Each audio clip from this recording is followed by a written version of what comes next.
નમસ્કાર, હું છું આપની એન્કર સ્વીટી દેસાઈ અને આપ જોઈ રહ્યા છો એસપીપી ભારત ન્યૂઝ, સમાજ હિત માટે સમર્પિત સમાચાર સેવા। આજના મુખ્ય સમાચાર।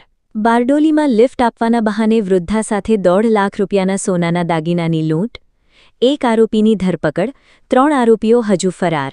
સુરત જિલ્લાના બારડોલી શહેરમાં વિશ્વાસનો ગેરફાયદો ઉઠાવી વૃદ્ધા સાથે લૂંટની ચોંકાવનારી ઘટના સામે આવી છે।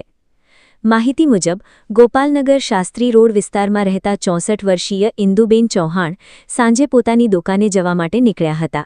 તે દરમિયાન રિક્ષા નંબર GJ05BU9313ના ચાલક ઇમરાન મોહસિન અંસારીએ ઓળખાણનો વિશ્વાસ અપાવી તેમને રિક્ષામાં બેસાડ્યા હતા। રિક્ષામાં પહેલેથી બેઠેલા 3 શખ્સોએ ઇન્દુબેન સાથે ધક્કામુક્કી કરી તેમનું ધ્યાન ભટકાવ્યું હતું। આ દરમિયાન તેમના ગળામાંથી અંદાજે 2.5 તોલાની સોનાની ચેન તેમજ અડધા તોલાનું સોનાનું પેન્ડલ તોડી લીધું હતું।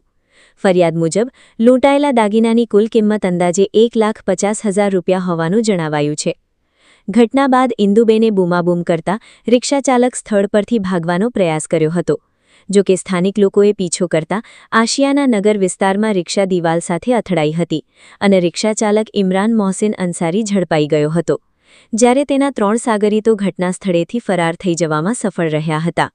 બારડોલી ટાઉન પોલીસે ઇમરાન મોહસિન અંસારી અને તેના 3 અજાણ્યા સાગરીતો સામે ગુનો નોંધી વધુ તપાસ હાથ ધરી છે।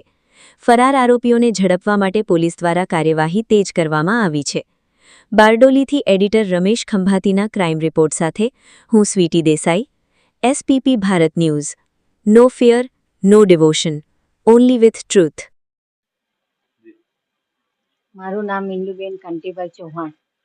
હું દુકાને જતી હતી ને બાપા સીતારામ અગાડી છે તે રિક્ષામાં મને જબરજસ્તીથી રિક્ષાવાળાએ બેસાડી દીધી ને મારી ચેન તોડી નાખી ને મને ઉતારી દીધી ને પછી એમ કે હું તમારા છોકરાને બી ઓળખું છું, તમારી દુકાન બી જોયેલી છે, હું તમને ત્યાં ઉતારી દેમ એમ કે એમ મને કીધું ને પછી ચેન મારી નીચે પડી ગઈ એટલે મેં ચેન લઈ લીધી ને પેન્ડલ મારું લઈ ગયા છે। કેટલા જણા હતા રિક્ષામાં? રિક્ષામાં 4 જણા હતા।